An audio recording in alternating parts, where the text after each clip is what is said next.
de mon boulot, de la société dans laquelle je travaille. Donc, j'ai retenu en fait la notion d'assurer l'articulation transport et urbanisme. Alors, moi, je vais m'adresser un peu à tous les bailleurs de fonds avec nous. On organise des séminaires sur le transport, après sur l'urbanisme, après sur l'agriculture urbaine, après sur pas mal de thématiques. Spécialement pour cette thématique liée à l'articulation entre transport et urbanisme, on a une expérience à l'association Tunisie Smart City, c'est un document qu'il faudrait aider les communes à produire tout de suite avant de s'engager sur le transport ou s'engager sur l'urbanisme, ce qu'on appelle et ce qu'on a appelé les master plans programmatiques à l'horizon 2050. En fait, les maires, parce que quand je lis introduire la notion de PDU dans le code d'aménagement du territoire, c'est 10 ans. Donc quand j'indexe ça au temps, c'est 10 ans.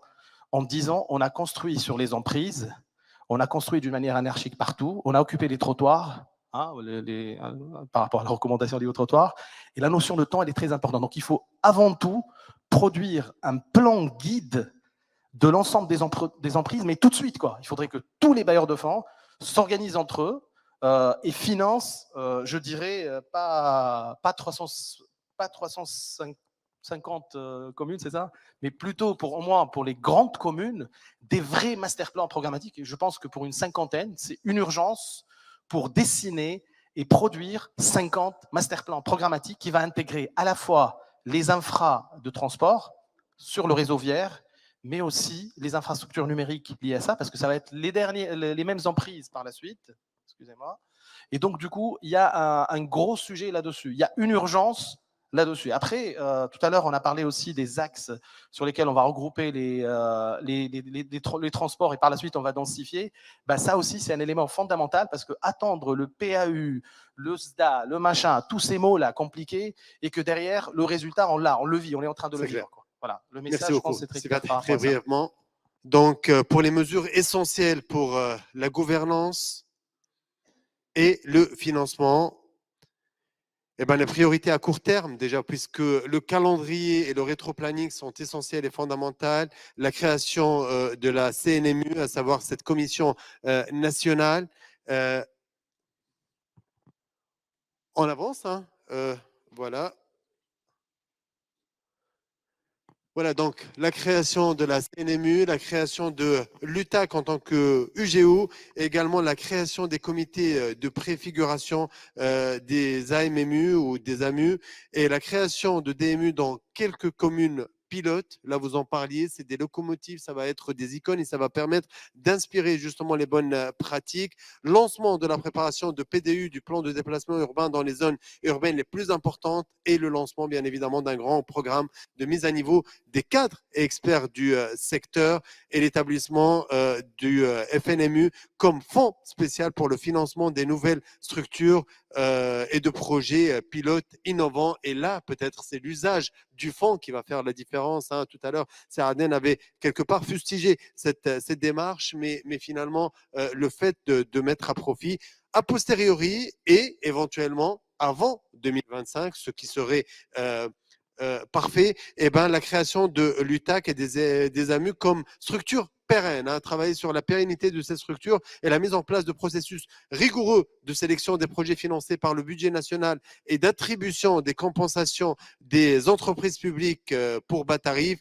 Bien évidemment, le renforcement du rôle des collectivités locales, dans le financement de la mobilité urbaine. Aujourd'hui, il y a un gros chantier qui dépasse la question de la mobilité, c'est même la question de la fiscalité locale, c'est la question des ressources locales. Et ça va être un portail, un tremplin, justement, et un levier. Voilà. S'il vous plaît. Donc, ce qu'on disait aujourd'hui pendant toute la journée, c'est que la question, elle est transversale. C'est qu'elle dépasse le simple cadre de la mobilité et du transport. Et c'est un fonctionnement global au niveau central, au niveau local également. J'ai donné comme exemple la fiscalité locale qui permettra justement de générer des fonds qui seront mis au profit des citoyens par le biais des différents projets, différents secteurs et notamment la mobilité. Donc finalement, disposer de ces ressources va permettre de colmater plusieurs brèches. Le renforcement ou la révision de la politique tarifaire en coordination avec la restructuration des entreprises publiques, bien évidemment, pour les mesures concrètes essentielles pour la mobilité durable, et j'insiste sur durable, eh ben, à court terme, vous l'aurez remarqué, il y a les quick wins, il y a également ce travail foncier, structurel, stratégique sur le moyen et long terme. Donc, le développement d'une nouvelle culture du juste partage de la voirie entre la voiture et les autres modes de transport. Donc, on l'a vu, ça a été illustré par plusieurs exemples. Les moyens de mobilité ou de locomotion doivent être déclinables sous plusieurs formes et ne pas être dans l'exclusivité véhiculaire des voitures. Réalisation des actions ponctuelles prioritaires pour faciliter et accélérer le transport public et bien évidemment préparer et mettre en œuvre un plan d'action national mobilité active, sans oublier le lancement d'une campagne de réhabilitation des cheminements piétons. Véritablement ramener à une échelle humaine, ramener à ce besoin du piéton, ça va de la sensibilisation, mais également à l'infrastructure, donc du rapport du conducteur jusqu'à également la mise en place des infrastructures idoines et assurer dans chaque agglomération une bonne coordination entre l'urbanisme et la stratégie d'amélioration de la mobilité urbaine. Et là, je reviens au propos de Boren Dawedi qui parle justement de cette question de plan urbain et le fait d'arriver à anticiper l'action et l'évolution de la ville avant que l'anarchie ne prenne le pas. Et on a vu quelques illustrations durant les 20 dernières années où justement ces plans ont été transfigurés à chaque fois à cause du rapport au temps, bien évidemment.